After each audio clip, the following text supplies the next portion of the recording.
The hall went silent the moment Chief Adam stood up. Everything froze. Jessica's veil glowed under the lights. Her belly was big. Her hand was inside Jerry's hand. The pastor smiled, ready to bless them. Cameras blinked like stars. Then Chief Adam reached for the microphone. His eyes were red.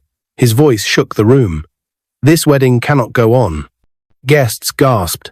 A glass dropped and shattered. Jessica's fingers tightened around Jerry's. Jerry looked at his father, confused, hurt, and scared. "Why, Daddy?" Jerry asked.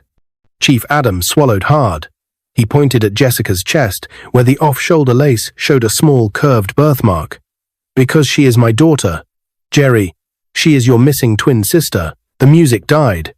The world seemed to stop breathing. 1 year earlier, the world was loud and bright and full of possibility. At a tech conference in Abuja, Jerry Adam, the billionaire CEO of Gentech, stood on a stage in a navy suit and calm smile. He spoke about building software that helps schools. He spoke about hiring young people and paying them well. He spoke about why Nigeria could lead the world in tech. When the talk ended, he stepped down to meet the crowd. That was when he saw her, Jessica Andrew. She raised her hand and asked a question so sharp it cut through the noise. "Your data pipeline will choke when traffic doubles. Why not add a lazy load test and a message queue?" Jerry blinked. People usually praised him. She challenged him. He liked that. He smiled. "Great point. What would you use?" She answered, fast and clear, drawing a simple diagram on a nearby whiteboard. Her handwriting was neat. After the session, they sat near a window and kept talking. She worked as a lead software developer at a fintech in Lagos. She loved clean code, good food, and late sunsets. She hated bugs and slow Wi-Fi. Jerry laughed. He felt light. She felt seen. They met again the next day. And the day after, when the conference ended, Jerry asked, "Would you join Gentech? I want you to lead a new team." Jessica said no at first. She liked her job. But Jerry didn't give up. He sent her his product plan. He asked for her ideas. He put her name at the center. 2 weeks later, she resigned and joined Gentech. At work, they were a perfect pair. She wrote code that ran smooth. He made deals that opened doors. Together, they doubled the platform's speed and tripled its users. Together, they hired people and built a team that worked like family. At home, they learned small things about each other. They both woke up early. They both liked roasted plantain at night. They both loved the smell of rain. Their birthdays were the same day, July 22. They laughed about it. "Meant to be," Jerry said. "Match made in heaven," Jessica teased. They noticed more. Tiny things that felt like mirrors. They both had a small fear of deep water. They both hummed the same song when they were thinking. And one evening, while they were joking in the gym, Jerry teased her again. "We are so alike," he said. "Same birthday. Same age. Same weird plantain love. Same favorite color, blue," they said together, then burst out laughing. Later, he pointed at his chest, where a little curved mark rested above his heart. "I've got a funny birthmark here. Looks like a tiny crescent moon." Jessica's hand paused. She smiled and changed the topic. She didn't say she had one too. They visited Port Harcourt once to see Jerry's father, Chief Adam Donald. Chief Adam hugged his son and welcomed Jessica with respect. He blessed their relationship. So did Jessica's parents, Cynthia and Johnson. They were warm and proud. Everything looked perfect. Weeks turned into months. They moved into Jerry's mansion on Banana Island. They dreamed about a wedding by the water, about children with bright eyes and fast minds. They worked long hours, cooked on weekends, and fell asleep on the couch with laptops half open. Then Jessica missed her period. Her hands shook when she showed Jerry the test. Positive. Jerry lifted her up and spun her around the kitchen. He cried and laughed at the same time. "You and our baby are my whole heart," he whispered. The pregnancy was hard at first, morning sickness, sore feet, long naps. Jerry bought her flat shoes and soft pillows. He arranged a nurse to check her every week. He refused any meeting that kept him away from her for too long. They planned a wedding simple in length, but rich in beauty. An early evening ceremony by the lagoon, strings of lights like stars, violins in the corner, white roses everywhere. Jessica chose an expensive white lace gown with an off-shoulder design that made her feel beautiful and strong. Her baby bump was round and bold, and she wore it proudly. Everyone was ready. Love was ready. Life was ready. And then today, back to the wedding hall where time stopped. Chief Adam's hand trembled around the microphone. "I will not be alive to see this abomination," he said. His voice cracked. "I did not know until now. I did not see the mark until this moment. That mark is ours. It runs in our blood." Jessica's parents, Cynthia and Johnson, looked stunned. Cynthia gripped her bag like it was the only thing holding her to the ground. Johnson's mouth kept opening and closing without words. Jerry stared at his father. He searched his face. "Daddy, what are you saying?" Chief Adam closed his eyes for a second, heavy with old pain. When he opened them, he looked at Jessica. "Child, what is your date of birth?" Jessica's lips shook. "July 22, she whispered. The guests murmured. Phones lifted. Cameras zoomed in. The pastor dropped his gaze, as if praying. Chief Adam faced the hall. 25 years ago, my wife went into labor. We were poor. We rushed her to a small clinic nearby. She gave birth to twins, a boy and a girl. He swallowed. My wife died that night. A wave of sorrow moved through the crowd. The clinic told me the baby girl died too, he said. They never gave me a body. I was broken. I was young. I did not ask the right questions. I took my son home and held him against my chest. I named him Jerry. I raised him alone. But a memory kept hurting me. A feeling that something was wrong. He turned to Jessica again. When I saw you for the first time, I felt a pull. I tried to ignore it. I told myself it was nothing.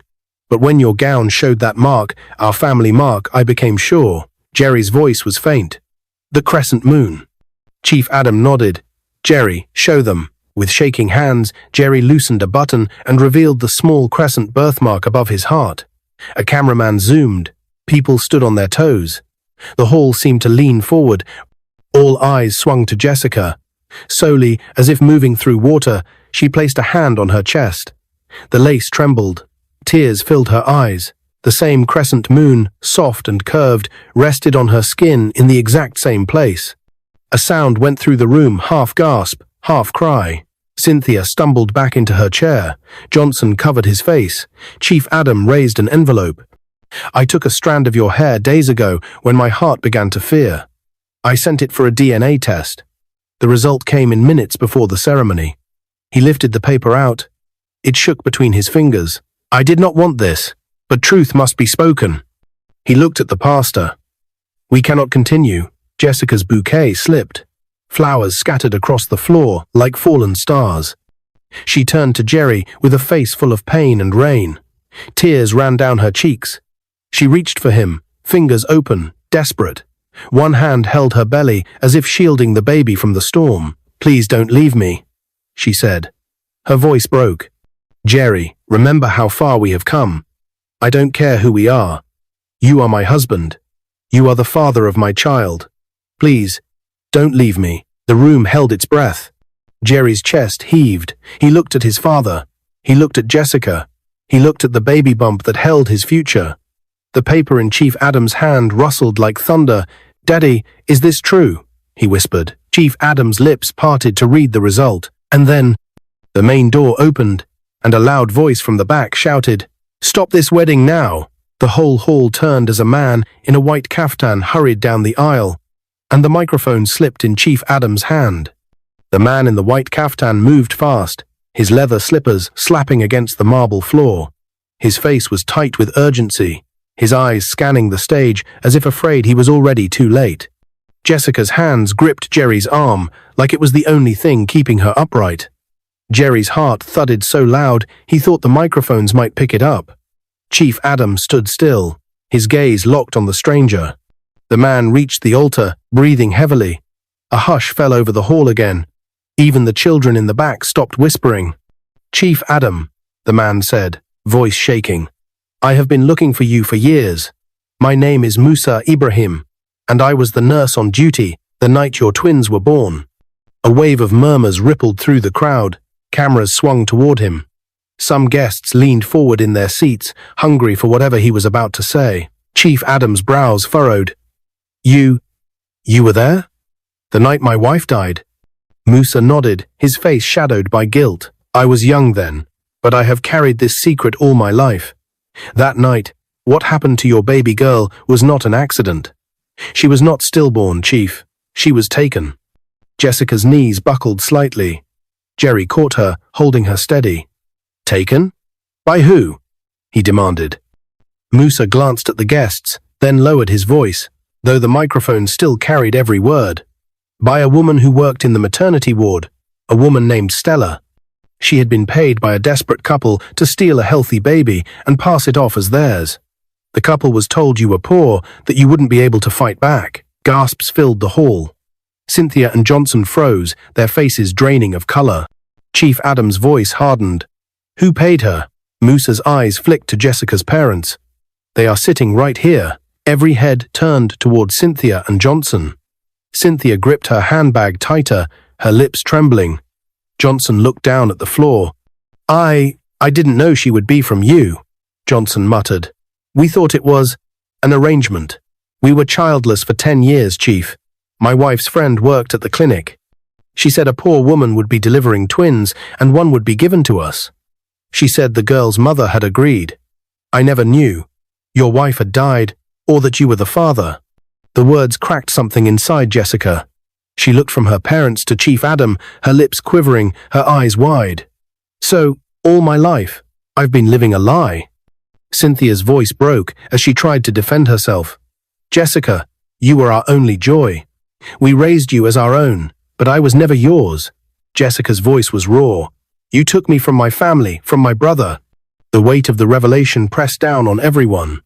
The pastor had stepped back from the pulpit, his hands folded tightly in front of him. Guests whispered in disbelief, some shaking their heads, others recording on their phones. Jerry's voice came out low and strained. Daddy, if this is true, then she's really my sister. Chief Adam turned to him, his face heavy with pain. The DNA test leaves no doubt, son. She is your twin sister. Jessica clutched her belly protectively, her tears falling freely now. But Jerry, we've been together for a year. We've built a life. I'm carrying your child. How am I supposed to undo that? Her words sliced through the air, each syllable thick with desperation. Jerry couldn't answer. He felt as though the ground had been pulled from beneath him. Every memory they had made, every laugh, every night spent dreaming about the future, now twisted into something forbidden. From the front row, Benjamin, Chief Adam's younger brother, stood. His voice was calm but firm. We need to end this here, before the situation becomes worse. This wedding cannot proceed. No! Jessica shook her head violently, her veil swaying. Jerry, please, don't let them take you from me. I don't care about the DNA. I care about us. You're my husband, the father of my baby. Please don't leave me. Her plea silenced even the whispers. The words, please don't leave me, hung in the air like smoke. Jerry took a step back, his eyes glistening. Jessica, you know I love you. But this is bigger than us. If you are my sister, we can't. Jessica cut him off, her voice cracking. I don't care. I won't survive without you.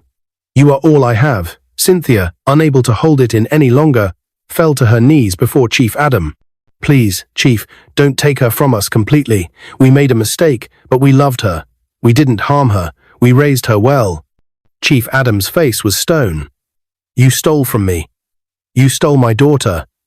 And in doing so, you almost made my children commit the worst sin. Johnson joined his wife on the floor. We are sorry. We'll face whatever punishment you give, but please, let us see her. The hall was now tense with emotion. Some guests wept quietly. Others avoided looking at the couple on the stage. The grandeur of the wedding had dissolved into a court of truth and judgment. Musa stepped closer to Chief Adam. Sir, there is more. Stella, the nurse who did this, is still alive. She lives in Port Harcourt.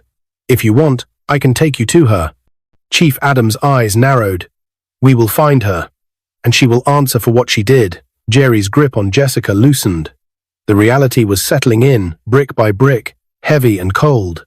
Jess, I can't go against my father on this. We have to stop." Jessica's sobs turned into sharp, gasping breaths. "Jerry, don't say that. You promised me forever." "I know," Jerry said softly, "but forever can't break the truth of who we are." Her knees gave way, and she sank to the floor, her hands cradling her belly. The baby kicked, a cruel reminder of the life caught in this storm. Benjamin walked to Chief Adam and whispered something. Chief Adam nodded, then addressed the hall. "This ceremony is over. Jessica will come with us to the Banana Island mansion under security. She will be cared for until the child is born. Jerry may see her, but not alone." The words landed like a final blow. Guests began to leave quietly, their faces pale, their whispers soft but cutting. Jerry knelt beside Jessica. His voice was low, trembling. "I'll be there for you, just not in the way we thought." She stared at him through wet lashes. "You're choosing them over me." "I'm choosing what's right," he whispered, though his own tears betrayed him. Cynthia reached for Jessica, but the guards had already stepped forward. They gently took Jessica's arm, helping her to her feet. She looked back at Jerry one last time, her face twisted in pain. "Please, don't leave me." Jerry didn't answer. He couldn't. His throat felt locked, his heart torn in two. As she was escorted out of the hall, the sound of her sobs echoed against the marble walls.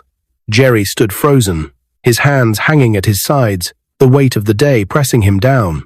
Chief Adam placed a hand on his son's shoulder. "We'll get through this," he said, but Jerry wasn't sure if that was true, because in that moment, as the door closed behind Jessica, he felt like a part of himself had been taken away forever. The Banana Island mansion was quiet, too quiet for a house so large. The chandeliers glowed faintly in the evening, casting long shadows on the marble floors. Outside, the waves lapped against the private dock, but inside, it felt like time had stopped. Jessica sat on the edge of a king-sized bed in one of the guest suites, her eyes fixed on the floor. Her hands rested on her belly, feeling every movement of the baby. She had cried until her eyes burned, but now there were no more tears, only a dull ache inside her chest. A soft knock came at the door. It opened slowly, and Jerry stepped in. 2 security guards remained in the hallway, watching him closely. Chief Adam's rules were firm. He could see her, but never be alone with her, without supervision nearby. Jessica looked up, her eyes tired and swollen. "You came," she whispered. Jerry closed the door halfway, glancing back at the guards. "I had to see you," he said, his voice low. "I couldn't leave it like that." She gave a bitter laugh. "Leave it like that? Jerry, my life fell apart in front of hundreds of people today. And you just stood there. That's not fair," Jerry said softly, stepping closer. "I'm trying to protect you."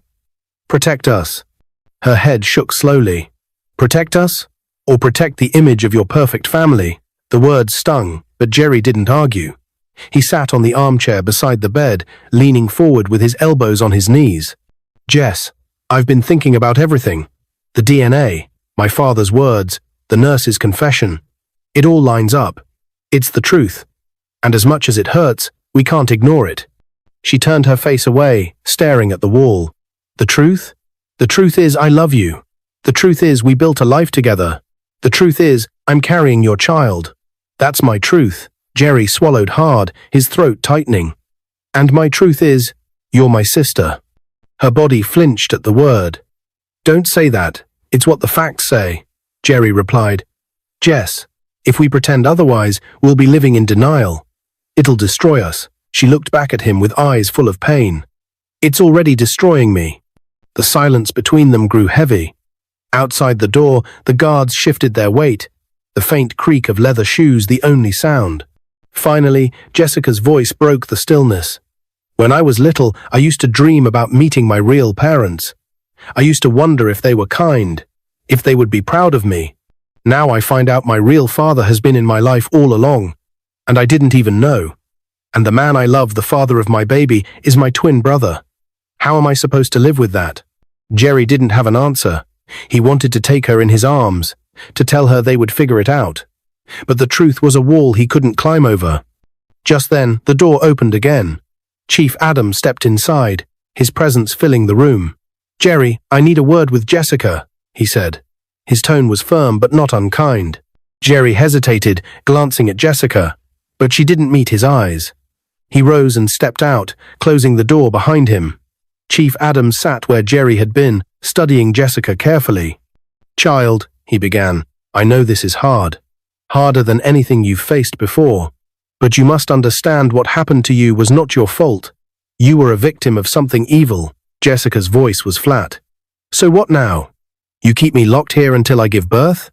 "I'm keeping you safe," Chief Adams said. "There are people who will try to use this story for their own gain. Journalists, opportunists, even those who took you in may try to twist the truth. Here, no one can harm you." She let out a hollow laugh. "No one can harm me. My life is over, Chief. What more harm could there be?" Chief Adams' eyes softened. "Your life is not over. You are young, intelligent, and strong. You will raise this child with dignity, and one day you will rebuild your life." Jessica's hands tightened over her belly. "And Jerry? What happens to him?" "To us? You will both remain in each other's lives," Chief Adams said carefully. "But as brother and sister, not as husband and wife. It will take time, but you will accept it." Jessica's gaze hardened. "I'll never accept it." Chief Adams stood slowly, as if the weight of her words pressed on him. "Time changes more than you think," he said before leaving the room. The next morning, news of the halted wedding was everywhere. The headlines screamed, "Billionaire CEO's wedding stopped after bride revealed as his lost twin sister." "Shocking DNA test halts high-profile Lagos wedding." Photos of Jessica in her lace gown, her belly visible, tears streaking her face, were plastered across blogs and newspapers. Videos of Chief Adams' revelation were trending online, with strangers debating the story in comment sections. In another part of the mansion, Jerry sat in his study, scrolling through the coverage. Every word felt like a dagger. He slammed the laptop shut and buried his face in his hands. Benjamin walked in quietly. "Jerry, you need to eat something." "I'm not hungry," Jerry muttered. Benjamin sat opposite him. "You think starving yourself will make this easier? It won't. You have to be strong for her, for the baby, and for yourself." Jerry looked up, his eyes red. "I don't even know who I am anymore, Uncle. One moment I'm planning my wedding, and the next I'm told I've been in love with my own sister. How do you come back from that?" "You take it one day at a time," Benjamin said simply. "You focus on what you can control. You make sure she feels supported, and you protect the baby." Jerry leaned back in his chair, staring at the ceiling. "She begged me not to leave her. Do you know how that feels? To have the person you love beg you, and you can't give them what they want." Benjamin's voice was steady. "It feels like tearing yourself in two. But Jerry, love isn't always about getting what you want. Sometimes it's about doing what's right, even when it breaks you." Later that afternoon, Jerry was allowed another supervised visit with Jessica. She was sitting by the window, looking out at the water. He sat beside her quietly. For a while they said nothing. The sound of waves filled the space between them.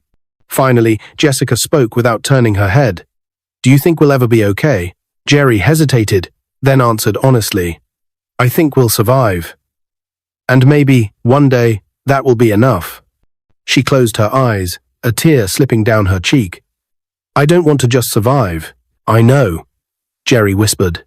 Outside, the sun began to set, painting the sky in shades of gold and pink. It should have been beautiful, but for them, it was just another reminder that the day was ending, and nothing had changed. And somewhere deep inside both of them, they knew the hardest days were still to come. 2 weeks had passed since the wedding that never was, but the memory was still raw, like a fresh wound no one dared touch. The Banana Island mansion had become a cage. Jessica barely left her room except for short walks in the private garden. Her once bright personality had dulled into quiet resignation. Jerry visited her every day under Chief Adams' strict supervision, but their conversations were short and heavy, full of unsaid words. The world outside hadn't moved on. Every gossip blog, every social media feed, every late-night talk show still had their names in headlines. Forbidden love, the billionaire and his sister, DNA drama, Lagos wedding, stopped in shocking twist. People who didn't know them acted like they did. Some called it fate, others called it sin. Everyone had an opinion. On a humid Thursday morning, Jessica sat at the vanity, brushing her hair slowly. The baby's kicks were stronger now, sometimes enough to make her gasp. The nurse assigned by Chief Adam checked her blood pressure and smiled politely, but Jessica barely responded. A knock came. The door opened and Jerry stepped in. This time, the guard stayed farther back, giving them a little privacy. "You look tired," Jerry said, his voice gentle. "I don't sleep much," Jessica replied, her tone flat.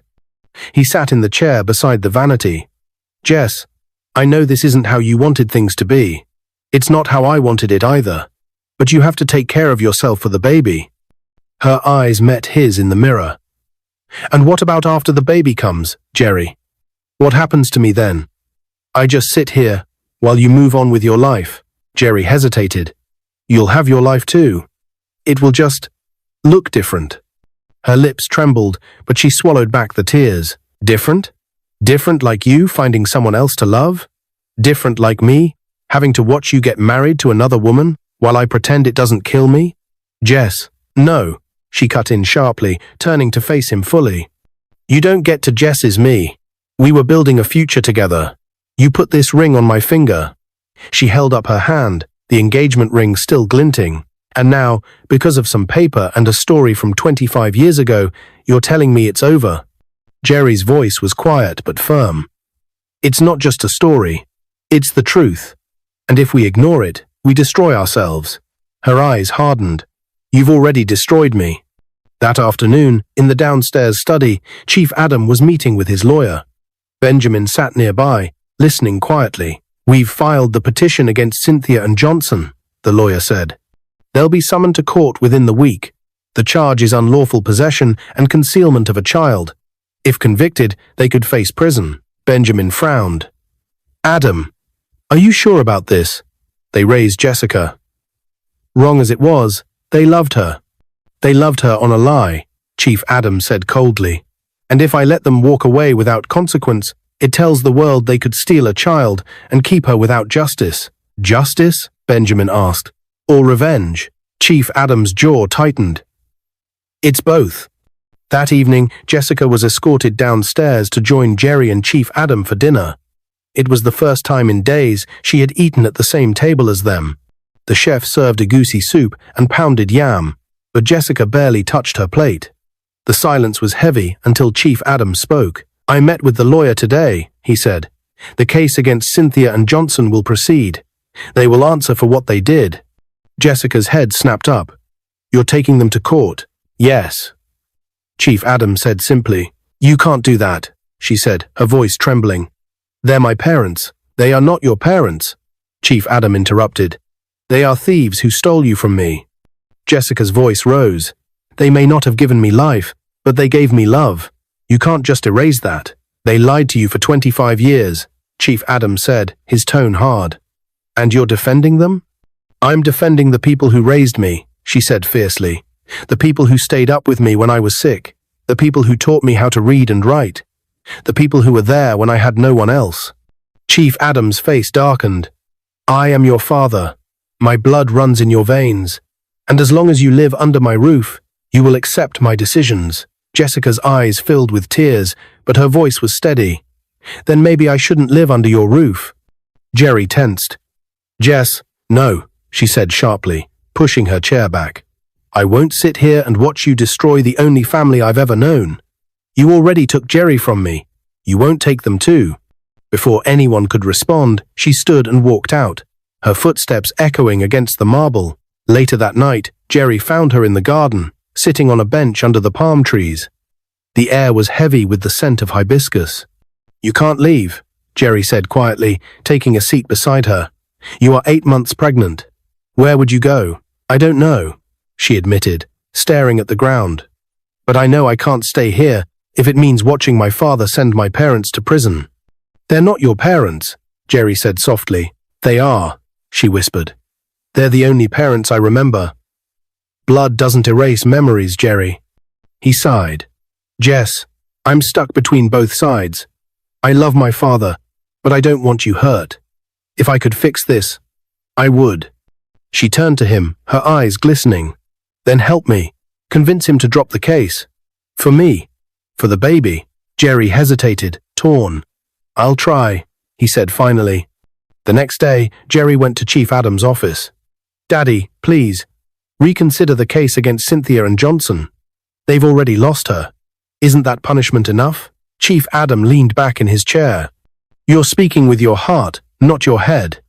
If we don't see this through, they walk free without ever answering for what they did. Do you want the world to think that's acceptable? This isn't about the world, Jerry said. It's about Jessica. She's hurting. She feels like you're ripping away the only family she's known. Chief Adam's gaze hardened. And what about me? They ripped my daughter from my arms before I even held her. Do you think that pain is less important? Jerry exhaled slowly. I'm just asking you to think about it. For her sake. That evening, Jerry returned to Jessica's room. She was sitting by the window again, the baby shifting inside her. Well? She asked. I talked to him, Jerry said. He's not ready to drop the case. But he didn't say no forever. Jessica's eyes closed, and she let out a shaky breath. That's not enough, Jerry. I know, he said quietly. But it's all I could do. She looked at him for a long moment. I'm scared, she whispered. Of what?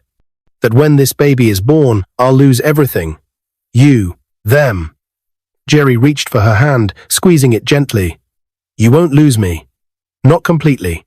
I'll always be here. Just not the way we planned. Her lips trembled. That's what I'm afraid of. Outside, in the hallway, Benjamin stood listening. His face was grim. He knew that if something didn't change soon, the tension in this house would explode and take everyone down with it. The morning Jessica went into labor, the sky over Lagos was heavy with rain. Thunder rolled far off, and the Banana Island mansion buzzed with sudden urgency. It happened just before dawn. Jessica had been pacing her room, restless from another sleepless night, when a sharp pain tore through her. She doubled over, clutching her belly, her breath coming in fast gasps. The nurse rushed in, calling for the driver and alerting Chief Adam. Within minutes, Jessica was in the back of a black SUV. Jerry beside her, holding her hand.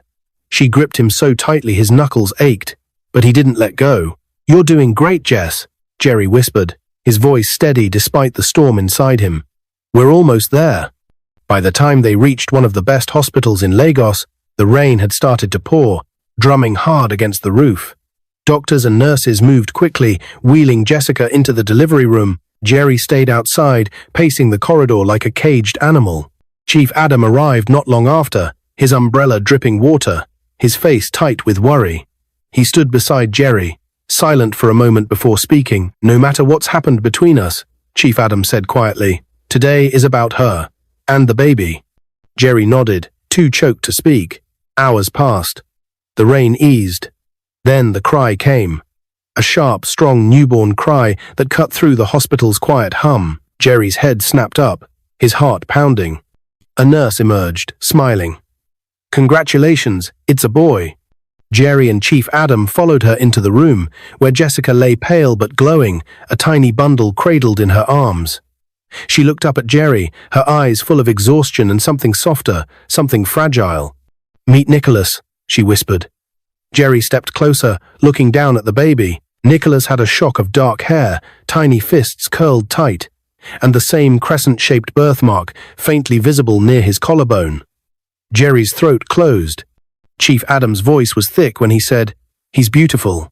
Jessica smiled faintly. "You want to hold him?" Jerry hesitated only a second before taking Nicholas into his arms. The baby squirmed, then settled, blinking up at him. Jerry felt the weight of him not just in his arms, but in his life. Jessica watched, her chest aching. This was the man she had once dreamed would be her husband, now holding their child as her brother. After a long moment, Jerry looked at her. "Jess, no matter what happens, I'll be there for him. And for you. Always." She nodded, tears slipping down her cheek. "I know." Jessica's recovery was slow but steady. The mansion was quieter now, with the soft sounds of a newborn filling the halls. Jerry visited daily, sometimes staying for hours, learning how to hold Nicholas, how to soothe him, how to change him. But their conversations stayed careful, skirting the past. One evening, while Jessica was rocking Nicholas to sleep, Jerry came in with a small smile. "He's going to be smart," he said. I can feel it. Jessica looked up at him, her eyes lingering a little too long. He's got your eyes. And your stubbornness. Jerry chuckled softly, then grew serious. Jess, I've been thinking. We can work together to raise him. We'll give him the best of everything. But we have to do it the right way. She looked down at Nicholas, stroking his cheek. The right way. She echoed, her voice flat. Which means, Jerry continued gently, we let the past stay where it is. We accept who we are now. Jessica's fingers stilled. And who are we, Jerry? He swallowed.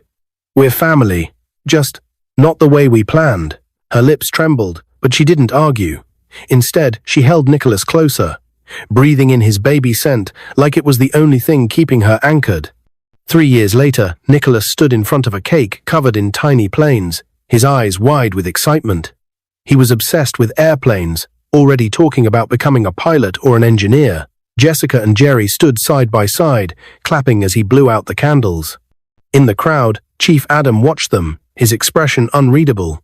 They had all come a long way since that day in the wedding hall. The wounds hadn't fully healed, maybe they never would, but they had learned to live with them.